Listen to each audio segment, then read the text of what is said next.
Maxime Switek.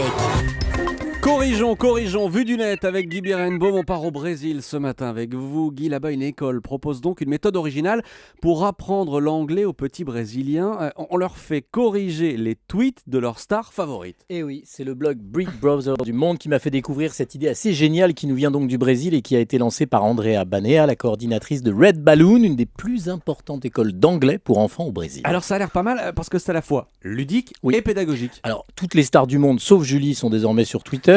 Alors, l'expérience Celeb Grammar Cops vise à profiter de cette présence générale pour joindre l'utile à l'agréable. Vous prenez des mômes qui ont tous une star préférée, vous insistez sur la nécessité pour eux de maîtriser la langue de Shakespeare, vous mixez les deux et vous avez une vraie bonne idée. Demandez aux enfants de repérer les fautes de leur star préférée et de leur envoyer un message sur Twitter en leur signalant poliment l'erreur qu'il a faite ou qu'elles ont faite et la correction qui va bien. Et ça fonctionne ? Parfait. Ça fonctionne d'après plusieurs exemples que j'ai lus sur le site BuzzFeed.com en anglais. Effectivement, ces mômes qui ont entre 8 et 13 ans prennent leur mission très à cœur et envoient des tweets de correction à Rihanna, Justin Bieber, Sylvester Stallone, Kim Kardashian, et Dieu sait qu'ils en font des fautes. Alors je suis pas certain que ces stars mondiales qui sont noyées sous les millions d'abonnés et les messages voient vraiment passer les corrections, mais les mômes, eux, ils sont impeccables et c'est ça le principal. Et ça vous a donné une idée ? Bah oui, les vacances ont débuté. Plutôt que d'ennuyer nos enfants avec des cahiers de vacances à l'ancienne, pourquoi ne pas leur proposer le même jeu ludique, pédagogique ? Je vous garantis qu'il y a quelques vedettes ou des politiques français, voire même des journalistes et des animateurs de télévision,